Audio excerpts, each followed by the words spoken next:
radio fans. We are now back at the studio. Stand by for your station announcement. And away we go!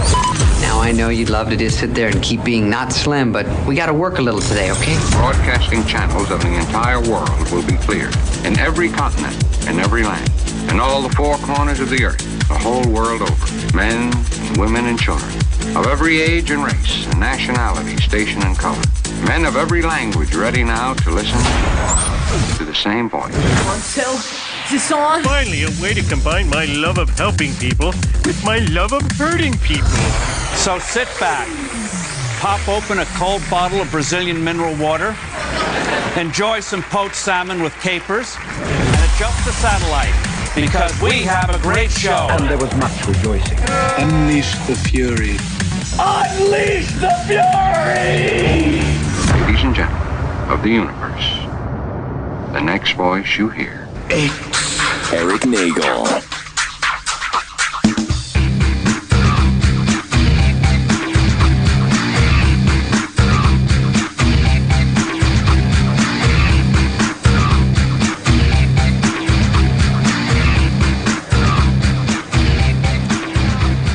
Yes, it is. It is Erik Nagel. That is me. E-Rock Radio on Twitter and Instagram here on Sirius XM. Well, now the channel is Opie Radio, so it's officially titled Sirius Open Radio? Opie Radio. Oh, that's a change. That's the, yes. Open source radio. Oh. So it's Opie Radio, Sirius 206, XM 103, and I am Erik Nagel. Joining me is my buddy Gittles. Hey, what's going on, everyone? Gittles is back. If for some reason the fans love you, I don't know why. and you don't really do a whole lot. I don't even like me. Gills is an exciting character.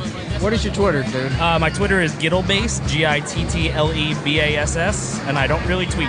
And we're on the floor of New York Comic Con 2014 here at the Javits Center in New York City. And we're actually at booth 127, which is the home to Big Kev's Geek Stuff. And also joining us is Big Kev. Yes, sir. Here I am.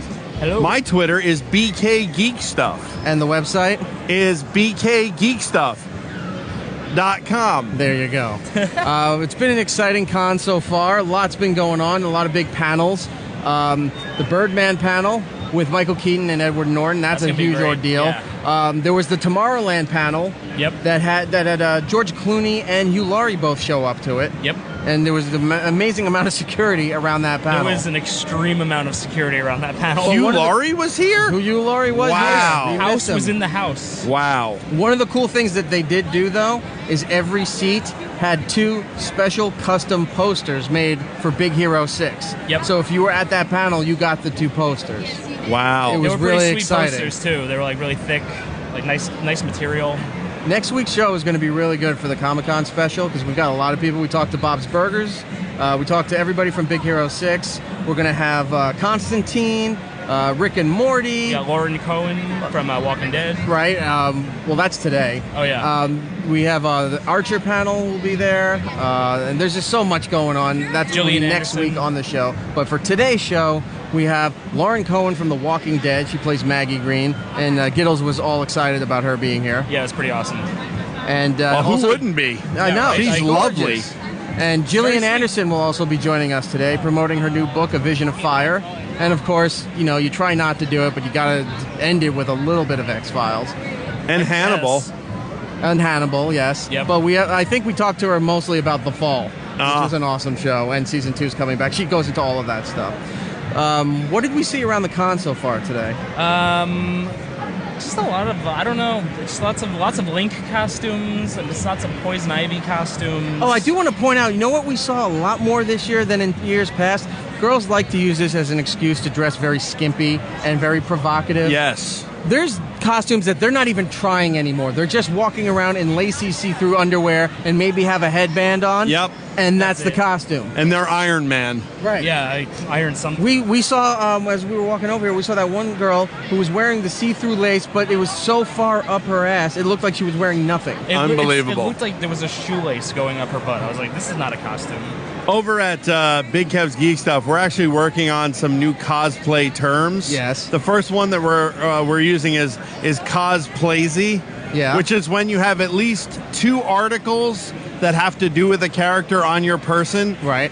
but that's as far as you go. That's just being cosplaysy, is what that is. Oh, 2 buttons. Oh, look, here's Deadpool and the cast of Walking Dead. Or no, you'll have like a Boba Fett helmet on and a Boba Fett T-shirt. Right. That's your cosplay. What if you're wearing that new Iron Maiden mask that they put out, but you've got a Big Bang Theory T-shirt? Doesn't count. It has to be 2 related items, like about a singular character. So like Big Bang Theory and Cosmos would not be a good like cross. I don't believe that would be a good. No, that wouldn't qualify based on the definition that we're using. Like, let's take Erox. Erox has a sort of a shirt on there. It's a mashup shirt of Skeletor and Jack Skellington. So let's say you had like a Skeletor mask ensemble, right? And you had like an orange belt. Yeah. That's just cosplaysy. You're either going to do it all the way or don't do it at all. Right, because Skeletor didn't wear an orange belt. I thought he had an orange belt. No, that was Merman. Oh, Merman. Well, whatever color, but you know what I'm saying. Yeah. 2 things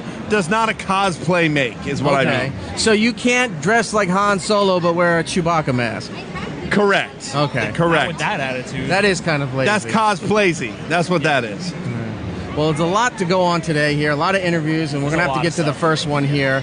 Walking Dead Season 5 is out Sunday, 9 p.m. on the East and the West. It just, look it up. How do you not know at this point? And, of course, Talking Dead with Chris Hardwick right after it. But Season 5 is coming up. Season 4 left you at a cliffhanger. Oh, yeah. They're trapped in a train car. How are they going to get out? What's going to happen? I don't know. I think there's going to be lots of explosions and crazy shit.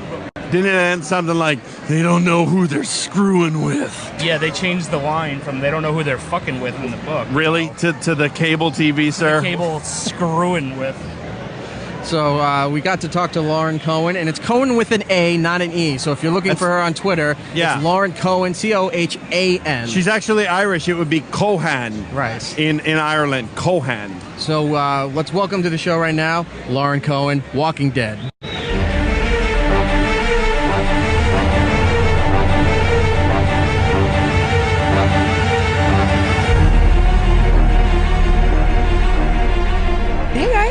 Hello. How are you? Good. How's it going? Good. Make sure I don't give any. No. Post Ep 1. Oh, you could. Super spoilers. Yeah. Ay, caramba. So we are here. Well, you know her as Maggie Green, but to her friends and her family know her as Lauren Cohan, and it's Cohan with an A, not an E. Yeah, so if you're and it's actually co-hand, like hand without a. So if you're looking D. for her on Twitter, remember A, not an E. Oh, there we go. Yeah. So, Walking Dead. I don't think anybody out there doesn't know what The Walking Dead is, but for those who don't, it's a really cool zombie show. It's based on graphic novels, and it's worldwide popular, and I'm sure that Lauren can't go anywhere without somebody recognizing her. Kind of true, yeah. But especially when we're in Times Square, we did GMA this morning, and Stephen Yeun, Michael Cudlitz, and I were doing an interview there in the middle of Times Square. It was actually kind of crazy and awesome. And they all recognized us, but that's because we were filming a TV show in the middle of Times Square. It's a good thing that trouble doesn't follow you like it follows your character in the show, because I was looking on your Twitter and I saw you might have been near Central Park, and you ran into a school trip or something like that. So you took a photo with them. I'm like, oh my God, those kids are in such danger now because you're around there, and then you walk away and then the zombies get them. Psych. There you go, kids. There would probably been a lot more danger if Rick was there. Rick brings danger everywhere he goes. Yeah. Is that how it's perceived? As a follower of the graphic novels, it always seems it's like, hey, look, it's Rick finds a bunch of people, goes to town, and then it all goes to hell. He means so well. He just wants everyone to be happy. Yeah. I mean, it's just very difficult because we keep wanting to kind of balance the cautiousness with the sort of not brevity, but bravery that you need to find somewhere. It's quite tricky, actually, especially right now where the group's left, because we're up shit creek without a paddle. Yeah, this was definitely the first season where it kind of left off in a very precarious situation where it's not kind of like overloading to like, oh, like this is where the show is going to go. This is like, no, it is going to start in this train car. And it's going to be crazy. Yes. So what was the thinking behind that? Because usually the seasons, as Brian said, are usually kind of bookend. Like, here's the start, here's the end, and then there's a fresh start, and then, but zombies will be there all the time. But this, you're stuck in... Well, in the it's not a spoiler. Yeah. You're stuck in the train car, and in the city, and that's where they left you. what made them decide to do a cliffhanger? It's really interesting because I was thinking back to the beginning of season 3 and how happily it started. And we had Rick learning how to farm and Herschel teaching him how to plow. And then that group goes through such hell and we lose Herschel. We lose a lot of good people. We're thrown out of the prison. We're on the road. I don't know where my sister is. I have found my husband, but we haven't stopped to process anything. And we're trapped in a train car with really evil people keeping us there. And I think this is the first time we've gotten to pick up, because we do pick up season 5 seconds after we leave season 4. I don't know. I mean, I think I just forgot what the answer to the question I was actually going to say now, but it doesn't matter because what I was going to say is how exciting Would you like it was me to repeat end. the question? Can you repeat the question, please? No, but Rick leaves us in season 4 saying you're screwing with the wrong people, and they really are, and we get to kick tush this year, so it's good. Season 5 is this Sunday, 9 p.m. on AMC. What do we know about these people that you're messing with here, this group? There's not that much I can say about the termites. Okay. But they don't... Everybody in this world has kind of done what they've needed to do to create some semblance of society and safety. And this group has their own version of sustenance. And we'll see this year, right off the bat, what they consider that to be. And it kind of posits this whole interesting journey for us as a group of, is it better to survive or to be civilized? And so you'll see where that kind of goes. conflicts. Yeah. Well, it's interesting in the show because like all the groups kind of have their own dynamic. Like Rick has his group. It's like everyone's trying to, team up and, work together to stay ahead. Whereas like Joe's group that they ran into last season where Daryl ended up, joining them, they had their very own, like, we claim this is ours. So it's going to be interesting to see like how the termites blend with Rick's crew and like how that goes down. That's what I'm really excited for. Yeah, it doesn't go well. Yeah, I figured it's probably not going to go well. Yeah, it doesn't go well. Is there anything you could tell us about Garrett? Other than he's really creepy? He's very creepy. Andrew J. West is a very great addition to our cast, and nobody is what they seem. I mean, he is a great addition, but his character isn't what he seems. But what I can say is that it's been good for us because we go to some extremely dark places this season that I just don't think would have been possible before, but we've all been together on this journey for so long now. And it's so funny. I'm like such a spoiler expert now, non-spoiler expert. But it's crazy. We're going to meet a lot of new people. And for my character, especially, there's going to be these we didn't see her process anything since Herschel had died. We didn't really see Glenn process any of that. We just kind of saw them come back together. But there are people that Maggie will meet this year that will bring up these questions of faith and kind of flash back her to, not actual flashbacks, but flashback her to season 2 and to sort of who she started as. And that's been a really good journey for me. Do you think we see the return of Morgan in this season? Because he kind of comes and goes in the seasons. It's almost as much of a mystery to us as it is to the viewers. I mean, it's somewhat kept under wraps. I don't think it's impossible that he will resurface. Yeah, because there's really no real news about what he's doing and where he goes, and right now the status if he's alive or not. Yeah, so, Morgan is my favorite character. Morgan's pretty great. I mean, it's just this the element of surprise and kind of this. It's like this little spider web. You know what I mean? It goes from one place, and then you just you're asking when is he going to reappear again? Yeah. His whole episode last season was brilliant. Like his episode was so good. Oh my gosh. It was so great. Yeah, it was crazy. Between that episode and then between the Grove. Yeah. Yeah, these are two of my favorite. I mean, it's funny even knowing, how it goes, and it's like a moth to a flame. You have to go and watch these things again, even though you know it's just going to make you sob your guts out. But it's cathartic. It's cathartic. So, yeah. So I had a question, because you were saying about like how it's like started getting a little darker. Does that have to do with like the change of like Scott Gimple as coming in as the showrunner? Because I've noticed like I feel like when he came in, it kind of like took a little darker turn.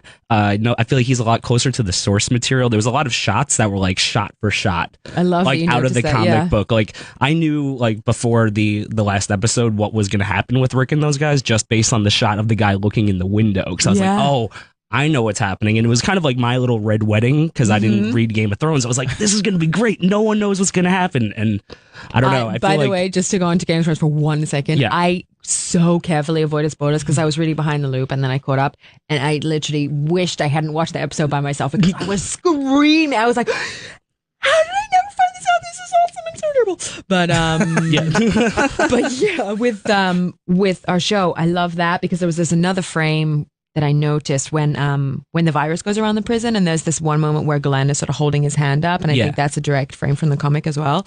But I forgot what your first part. Oh no, I was just saying like, is it going to be more than okay, this is what's really cool is that Scott has this like, by the way, the greatest sense of humor, and you wouldn't know that because this is the show he's running, but the greatest sense of humor, and he has such an interesting way of kind of delivering the philosophy behind this, and like the reason we struggle to maintain civilization or life, and he's gotten to this great place, and I know it's partly by us all being invested in the show and getting to, you know, to go there now, but I love the way he poses these questions and still keeps it in this really just sort of horrific world. You know, it's faithful to the people that love that thrill and excitement, and it's faithful to the human story of it. But yeah, I mean, I think the darkness comes from being more invested in the characters. You know, those episodes disturb me because I know those people, and like that's what Carol had to do. But I only was that invested in what Carol had to do because I've been watching her change for 4 years already. Yeah. And it's like, it's such a crazy journey what she goes through. And then this year, what she goes through is even, I mean, it's like, I still am constantly, like, I relish in the discovery and in the presentation of our characters to ourselves. You know what I mean? And it's just like, you know, if this person goes here, great, I'll help find the path to it. But that's, you know, these kind of, I don't know if that makes sense, but it makes sense. Season 4 had some amazing moments where there was some shocking deaths that happened. Herschel, obviously. Lizzie, and how do you say her sister's name? Micah. That's, we were trying to figure out the governor, obviously.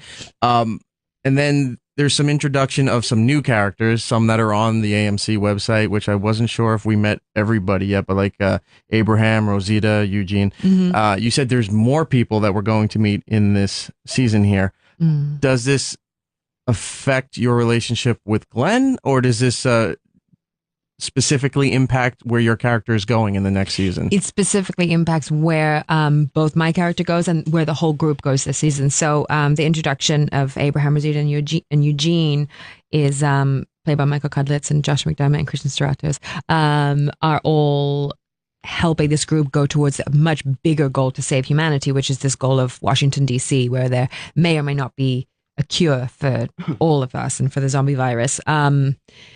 We don't get there because we're trapped in Terminus right now. But another character who's great is Seth Gilliam, who plays the priest in season 5. And that's been, I mean, he is such a phenomenal actor. It's the character is incredible, and Seth himself is just like, he just blows us away. So we're really excited for everybody to meet, you know, see more of these characters and to meet the new ones. That's awesome. Did you have because he plays Gabriel Stokes, right? Mm-hmm. Yeah, that's such a great character. Yeah. It's great. It's because Maggie gets to sort of enter into this whole conversation again about faith, and cool.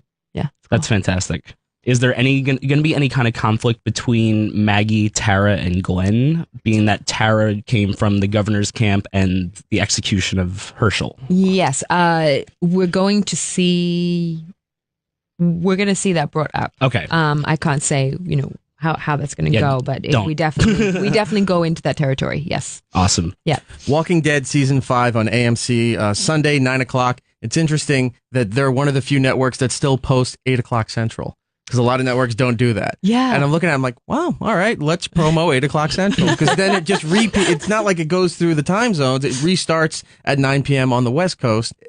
Who knows? So it's like a no man's land of time. Right. Yeah. But, because everybody's just watching the West Coast feed, the East Coast feed anyway, right? Right. That's That's what I would do. It's hard for the West Coast people because they got to stay off social media for a few hours because then they got to wait for it to restart at 9 o'clock their time so they can watch everything. Yeah. Because already the East Coast is already blowing everything that's going on. Oh my God, he died. Yeah. And it's only 6 o'clock on the West Coast. You're having dinner and like, God damn it. Well, you shouldn't be looking at social media while you're eating. Yeah, that's very true. That's the lesson. No, I'm Some just kidding. people don't have families, Maggie. They're home alone. You'd be perfect for The Walking Dead. Oh, no family. You're set. I wanted to ask you a couple of things, non-Walking Dead related, if I could. I noticed you're in the Destiny game that just came out. Right? How was that? It's so funny. I had to keep that under wraps for so long. I don't think my little brother knows yet, but his birthday's on Monday. And I got him one of the games, and it's so exciting because I had to keep that under wraps for ages. It was so much fun to do. And then we were shooting a scene the other day, and everyone was like, "Have you heard about Destiny?" I was like, "It's out. I did that." It's one thing being on that show where the merchandising is amazing. You all have your figures and action figures and the little Funko things and all that. And just to be able to one-up them, like, oh, we all have posters and figures or whatever, and then you just go, I'm in the video game. No, but I literally, no, it was. And I was just like, I was so excited because I was just like, you know, that whole game was shrouded in so much mystery as well. Right. So I have kind of these signposts of like who heck it is and who the character is and everything. And obviously getting to be in the game with a lot of other really cool people. But still, you don't know what they're up to. And so it's the world I live in. It's the world of don't talk about your job. Clearly, until you're on the radio, talk about your job for an hour. But have you played the game? No, not yet. I'm actually going to get it this weekend. Have you at least seen what your character is and what it's doing in the game? Yes, I know the sort of basics of what she's doing, and I've seen the illustrations, but I don't know sort of the whole story overview. So it's good because then you can't possibly slip up. That's good. Well, I know what you're getting for Christmas. If it wasn't Walking Dead stuff for your family, you're now getting signed copies of the video game. I know, it's funny. My aunt was joking. She saw the Funko dolls, and she was like, forgot I was on the group. We do WhatsApp in my family. She forgot I was on one of the groups, and she goes, "Let's get tons of these and put them in Lauren's room for her birthday. We'll scare." And I was like, "Lexley, I'm on the chat." Yeah, that's the one. That's the one. Do you know how hard it is to find this and Rick Grimes? For real? Yeah. Oh, that's great. You know, there's a blood splattered version as well. What? There's I could not very many find of that one. It's kind of like Maggie has like mud and blood kind of on her wrists. Well, what I'm showing weird. Lauren here is her Funko Pop figure from Walking Dead. But now you're gonna have to come back because I'll find the blood spattered one, and you're gonna have to sign that one as well. Okay, cool. I'll sign this Last one. question before you have to get out of here. Walking Dead on AMC. Season 5, big premiere, Sunday night, 9 p.m. And congrats already on season 6, which is pretty crazy. Yeah. Isn't that cool? Yeah. I thought that was awesome. Thank you. You moving to the UK at a young age, and your mom's Scottish. Mm-hmm. Was there much discussion? Like, how did she feel about the big vote that they just had? I know. I actually have to ask her about that. I don't know. I haven't asked her. She hasn't discussed it at all? Or? No, I mean, my parents are moving house right now, so when we talk, it's like, Lauren, do you want me to keep this picture frame in this box of journals from when you were 7? Yeah, could you? Well, we're out of time here with Lauren. Walking Dead, like we said, season 5 on AMC, 9 p.m. Woo, 8 p.m. Central. It's going to be awesome. 8 p.m. Central. This seems to be a new thing. Maybe it'll take off with the kids. Who knows? And it's at Lauren Cohan with an A, not an E, on Twitter. What else do you think they're going to be doing with Walking Dead? Is there going to be like a video game series or? There is actually already one that I was going to say Merle and Daryl did, and then beyond that, I think there's another computer game. I'm not completely up on all the computer games that are coming from the show, but I think there's 2 already. So you're going to be in those as well. You got to start playing them. Yeah, I know. I do a lot of zombie in the daytime. That sounds weird. I spend a lot of time with zombies in the daytime, so I'm not doing as much of it on the TV. Well, that's it. Thank you very games. much. I Lauren. lost my power of English. It's okay. Have some coffee. We're all going to go to sleep. Have a good night. Bye. Erik Nagel You know, Erock? Well, he'll be right back. It's Erik Nagel. Erik Nagel.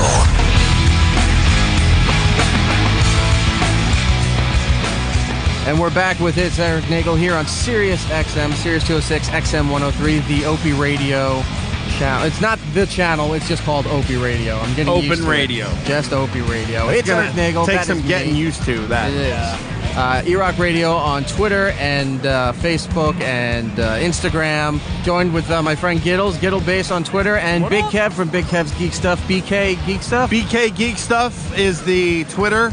And you can also check us out over at bkgeekstuff.com.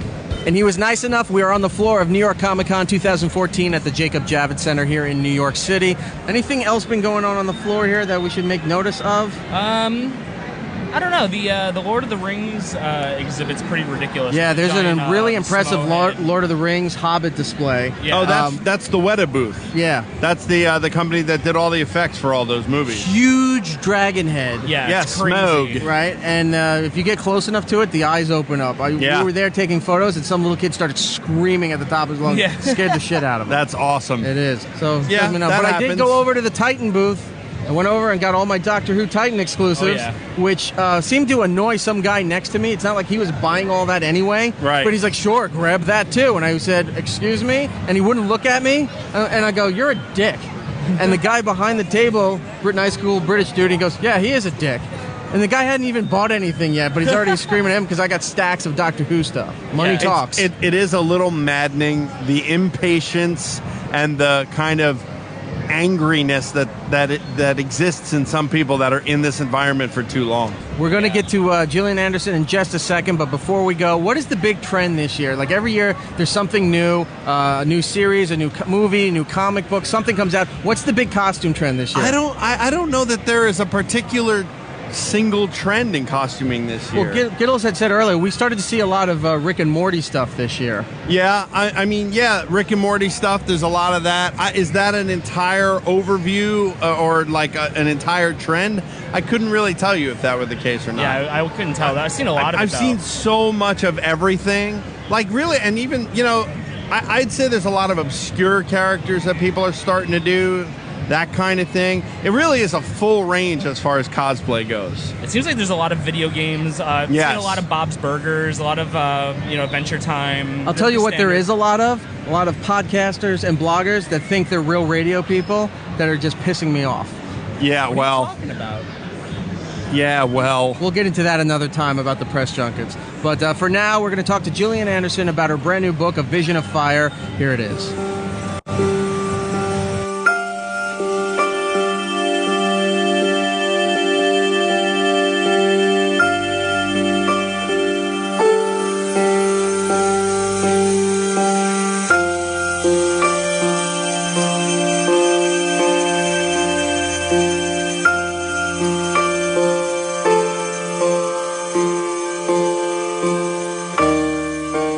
I'm here with my buddy Gittles, and we also have a major celebrity in studio. If you're any kind of sci-fi fan, you will immediately know who this person is, but she's not just from sci-fi. She's done a lot of theater, a lot of movies, television, and also now an accomplished author.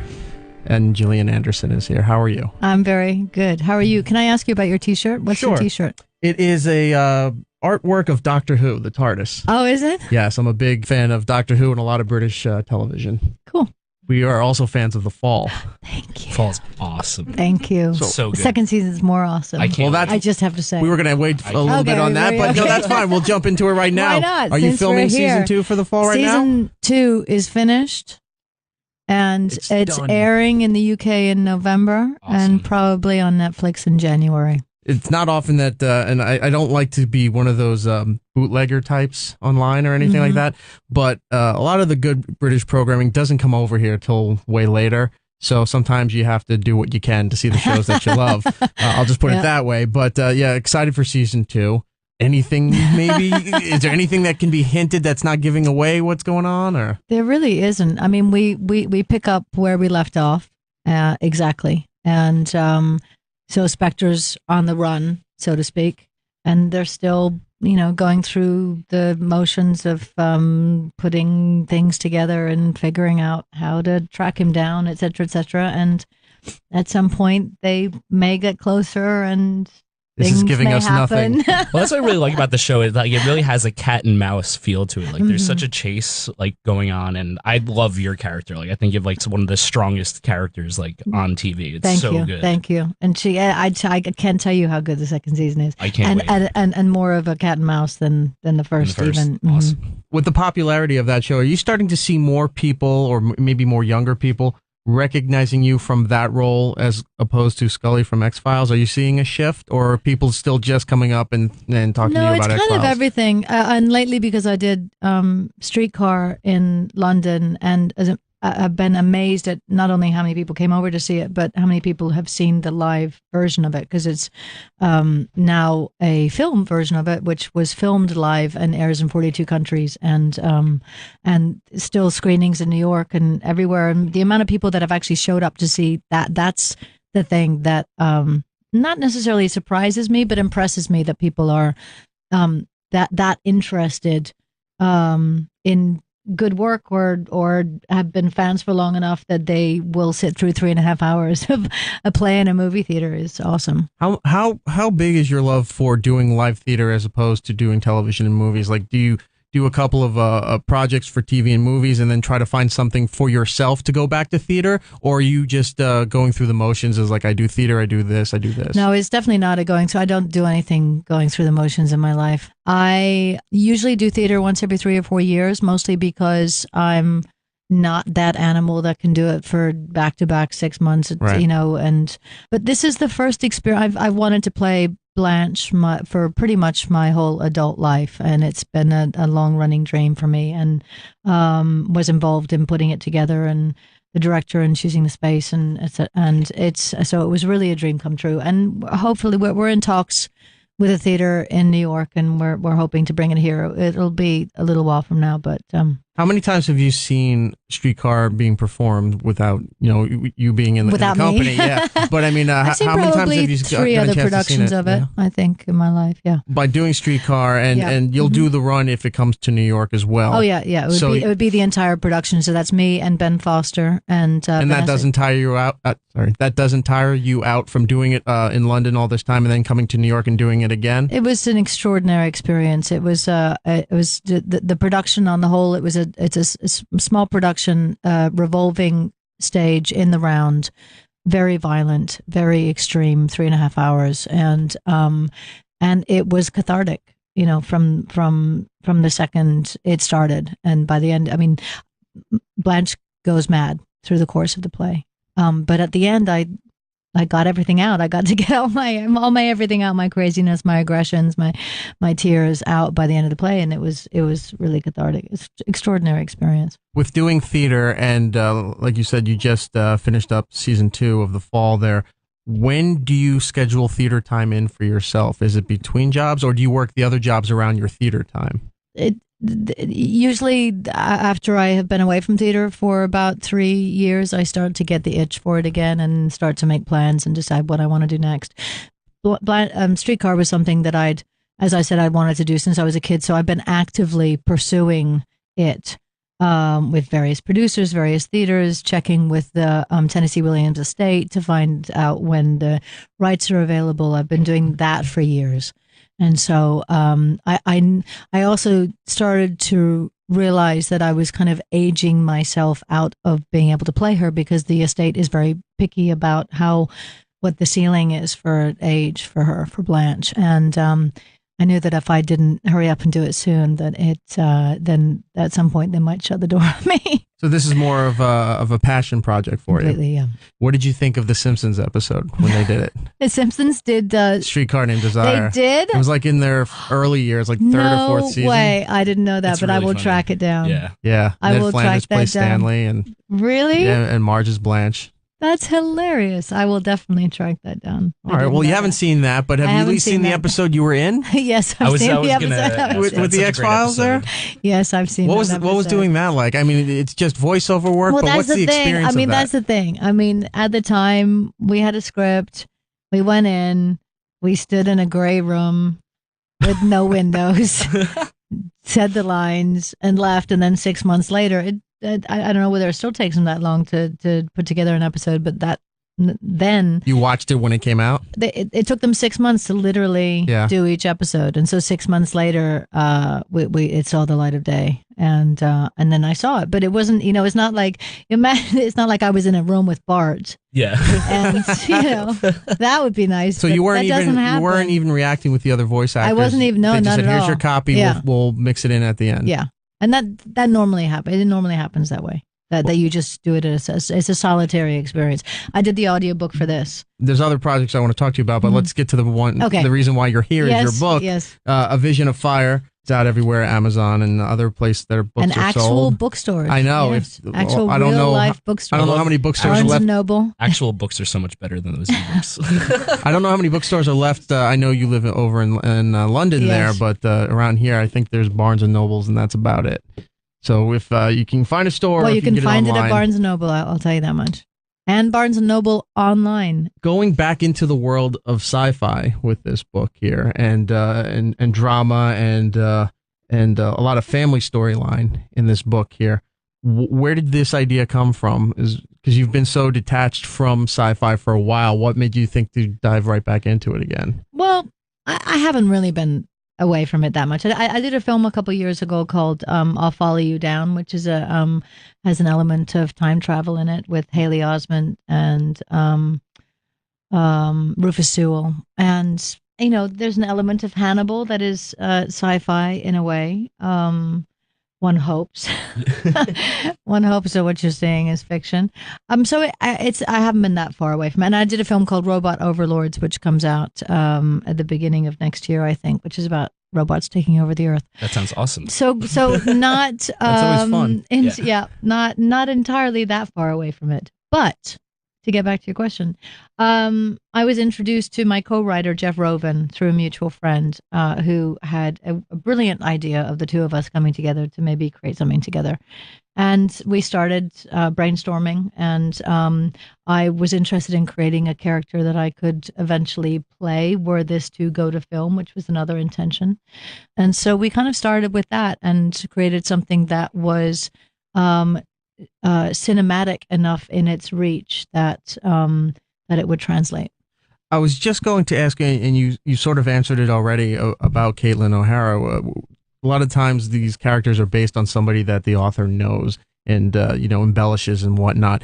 But you're in the unique position, being an actor and writing, that you wrote the part for yourself in the story there. Was this from the get-go that you're like, I want to play this character and that's how I'm going to build this story? Or did it eventually evolve into that and go, I think I could do this? Well, it was a business decision of, if I'm going to get involved in this, I would like to create a character, one that I would like to read, one that I haven't necessarily seen in the genre of science fiction before.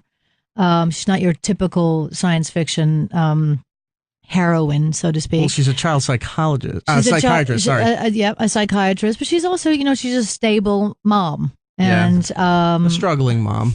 Struggling, but she has a stable home life. She's very successful at what she does. I mean, she doesn't struggle financially. She doesn't struggle in her relationship with her son.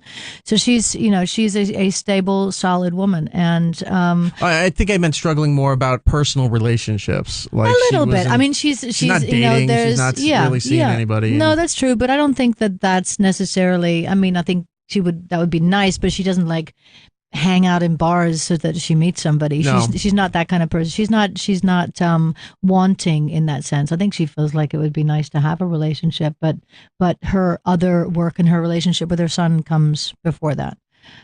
What brought in the setting of having it deal with the India-Pakistan conflict?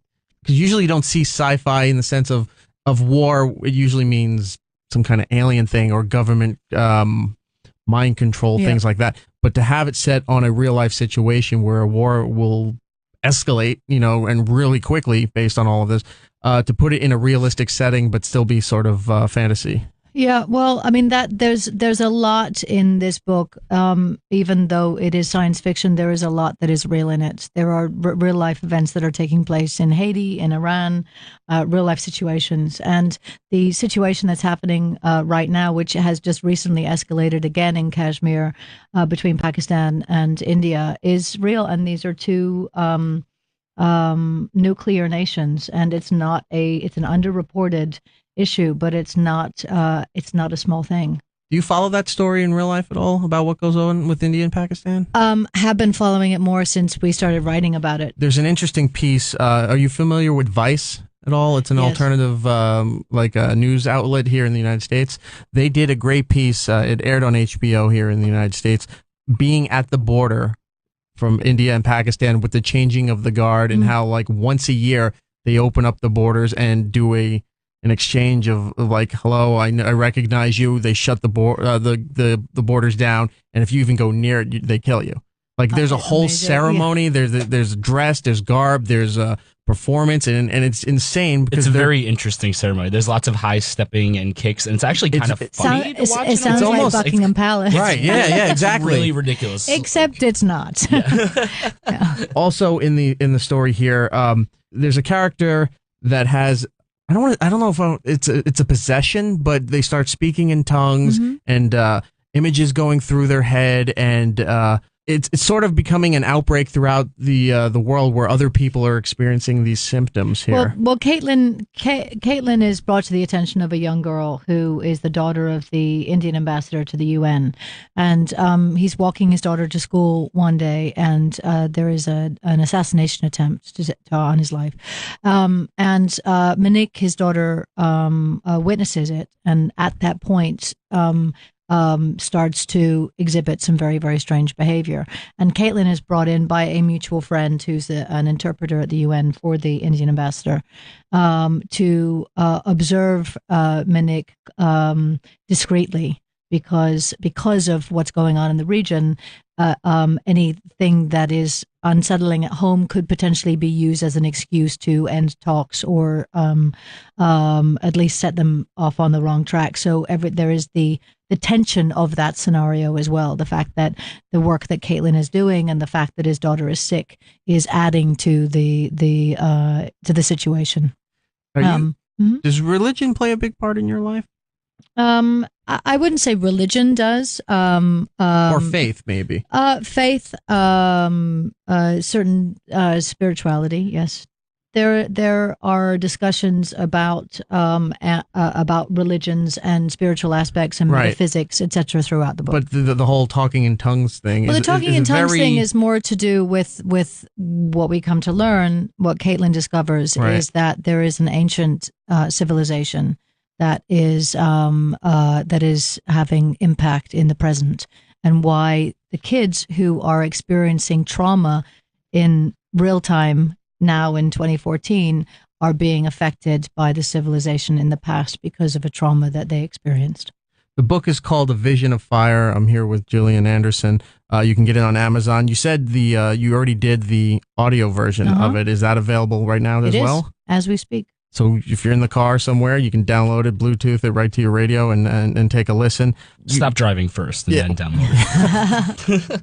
You said you were writing this and envisioning the main character as a part that you could eventually play. With the book out now and everything, are you shopping around the rights to make this a reality? We were approached the minute the book was announced by a handful of production companies, and made a decision to wait until the book actually came out to start that conversation again. What kind of role, if it does get picked up, what kind of role would you take other than, actually being in the production? Would you do more of a behind the scenes thing too? Do you want to be a producer? Direct? Do you direct at all? Or I have directed. A couple of times. I will direct again, but this isn't something that I would direct. No, this is just going to be somebody else take the reins. I'm just going to live the part that I wrote. Yeah, I'm not sure if I'm that interested in big action features. I'm more interested in art house films in directing those. I do want to talk about a couple other projects that you have worked on. You were great in The Last King of Scotland. Thank you. But also you did Charles Dickens' Bleak House. Mm-hmm. That's awesome. Thank you. Because I never got a chance to see that story until I heard that you were in it, and I saw. There's ways of finding things, and Yeah. you seek it out. And are you a big fan of these older classic works? Maybe even more Shakespearean style stuff too. And Well, I live in the UK, and they do a lot of dramatizations of classic works over there, and I have been fortunately approached by specifically the BBC to do these pieces, and so I was asked to do the first one I did was Bleak House, playing Lady Dedlock, and then I did Great Expectations for them and Miss Havisham, and then there was a book, contemporary novel called The Crimson Petal and the White that I did for ITV, or was it Channel 4? I can't remember, but yes, so period pieces.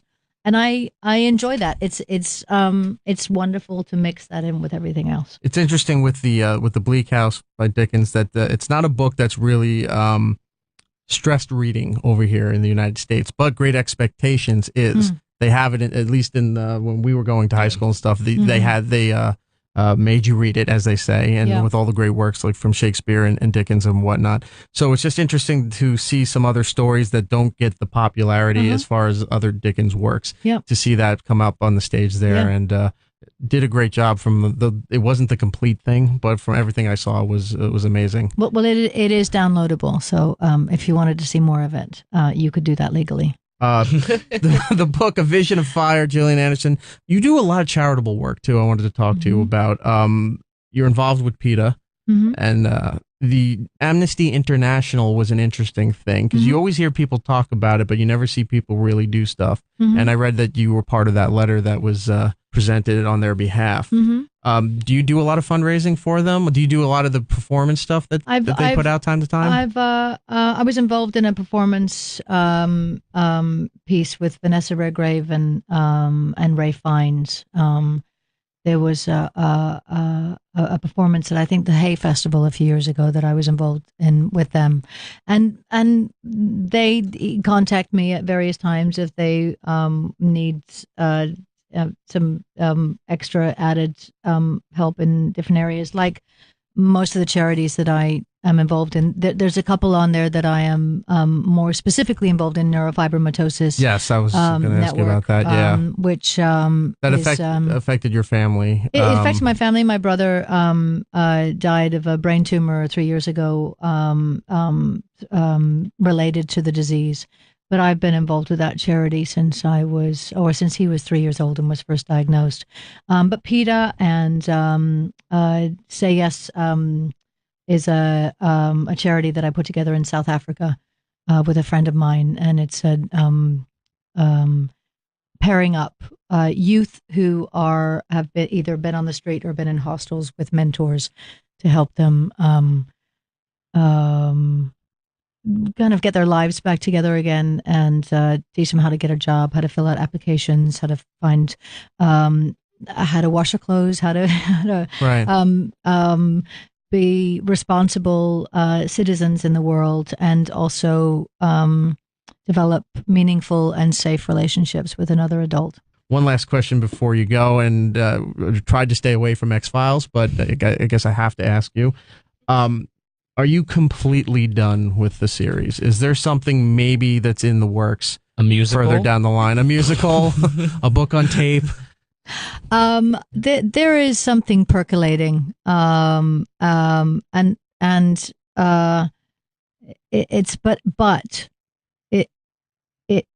needs to be manifested. Okay. If you know what I mean. So it's an idea right now. Yeah. There's been talk for a long time. There continues to be talk. There's support on all sides. It's just a matter of it actually happening. Are you pushing for it? Oh yeah, we're all pushing for it. Oh, we're that's all great. pushing for it. Well, hopefully this will happen one day. Thank you so much. It's been a real honor. And if you couldn't tell, I've been nervous here talking to you. Because look, I grew up watching X-Files and watching your other projects, so it was a big portion of my young adulthood. So I do appreciate you taking the time out to talk to us. Vision of Fire is the book. You can find it on Amazon and in bookstores, also the audio version as well. Brian, did you have anything else? No, it's just awesome. And also watch Thank you. watch The Fall if you get a chance to as well. Everyone Thanks, should watch guys. The Fall. I really appreciate it. Thank you Thanks so for your much. support. Thank you. It's Erik Nagel. Back on the floor here of New York Comic Con 2014 at the Jacob Javits Center here in New York City. It's Erik Nagel. That is me. Erock Radio on Twitter and Instagram. My buddy Gittles is joining me, and Big Kev from Big Kev's Geek Stuff. I think that's about it for us. Comic Con has been, again, amazing. We look forward to this every year. Thank you to Big Kev and the Big Kev Geek Stuff crew for allowing us to use their booth for all of this stuff right here on the floor. You got a great location this year. Oh, yes, it's terrific. Last year they stuck you in Artist Alley all the way in the back, and you were nowhere. No, you know what? That was a good location, too. Different crowd, different vibe, but we're glad to be on the main floor. We're really happy to be in the block where all the designer toy stuff goes down. How bad do you want her outfit to split open right now? Who? The Asian Catwoman. Uh-huh. Yeah. Wow. Oh anyway, my. that was distracting, and the people on the radio don't know what I'm talking about. Anyway, so... and apparently, there's a lot of guys dressed as Batman, by the way, who did not heed the line from Dark Knight, which was, what makes you better than us? I'm not wearing hockey pads. A lot of guys not getting the point there. Well, we'll go out with that. BKGeekStuff.com, BK Geek Stuff on Twitter. Yes, sir. And check out the podcast, Big Kev Geek Stuff. Thank you, Subscribe sir. on iTunes. Gittles, thank you for filling in this week. Yeah, totally. It's fun, Gittleface man. on Twitter. And Instagram. We're going to leave you now from the floor of New York Comic Con 2014. Blank Man! That Blank Man was amazing. Did you see him? No. Oh, it was great. Well, with that being said, till next time, be seeing ya. And that's all the time we have. Follow Erik on Twitter, Facebook, and Instagram at Erock Radio. The show should be back next week. Maybe in 2 weeks. Who the hell knows around here anymore? It's been an exciting con so far. Lots been going on, a lot of big panels. The Birdman panel with Michael Keaton and Edward Norton. That's a huge ordeal. Yeah. There was the Tomorrowland panel. Yep. That had George Clooney and Hugh Laurie both show up to it. Yep. And there was an amazing amount of security around that panel. There was an extreme amount of security around that panel. Hugh Laurie was here? Who Hugh Laurie was? Wow. Yes, The house was in the house. Wow. One of the cool things that they did do, though, is every seat had 2 special custom posters made for Big Hero 6. Yep. So if you were at that panel, you got the 2 posters. Wow. It was They were really pretty sweet exciting. posters, too. They were, like, really thick, like, nice material. Next week's show is going to be really good for the Comic-Con special because we've got a lot of people. We talked to Bob's Burgers. We talked to everybody from Big Hero 6. We're going to have Constantine, Rick and Morty. Yeah, Lauren Cohan from Walking Dead. Right. Well, that's today. Oh, yeah. We have the Archer panel will be there. And there's just so much going on. That's going to be Gillian next Anderson. week on the show. But for today's show, we have Lauren Cohan from The Walking Dead. She plays Maggie Green. And Gittles was all excited about her being here. Yeah, it was pretty awesome. And Who also, wouldn't be? I know. She's lovely. Gorgeous. And Gillian Anderson will also be joining us today, promoting her new book, A Vision of Fire. And of course,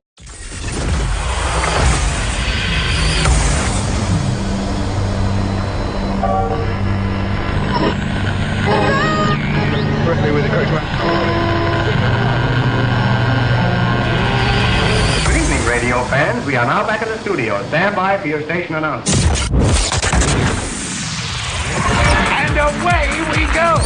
Now I know you'd love to just sit there and keep being not slim, but we got to work a little today, okay? Broadcasting channels of the entire world will be cleared. In every continent, in every land, in all the 4 corners of the earth, the whole world over. Men, and women, and children, of every age and race, and nationality, station, and color.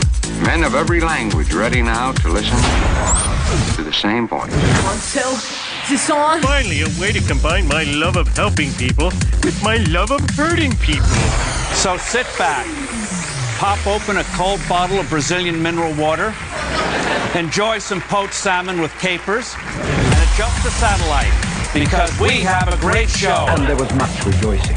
Unleash the fury. Unleash the fury! Ladies and gentlemen of the universe, the next voice you hear. Erik Nagel.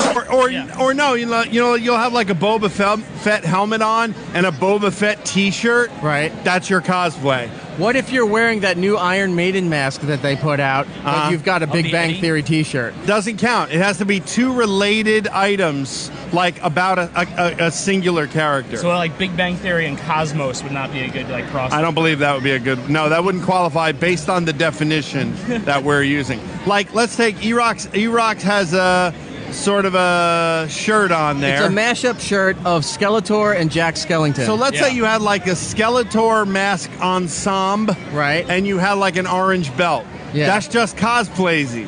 You're either going to do it all the way or don't do it at all. Right, because Skeletor didn't wear an orange belt. I thought he had an orange belt. No, that was Merman. Oh, Merman. Well, whatever color, but you know what I'm saying. Yeah. Two things does not a cosplay make, is what I mean. So you can't dress like Han Solo but wear a Chewbacca mask. Correct. Okay. Correct. With that attitude. That is kind of lazy. That's cosplaysy. That's what that is. Well, it's a lot to go on today here, a lot of interviews, and we're going to have to get to the first one here. Walking Dead Season 5 is out Sunday, 9 p.m. on the East and the West. It just, look it up. How do you not know at this point? And, of course, Talking Dead with Chris Hardwick right after it.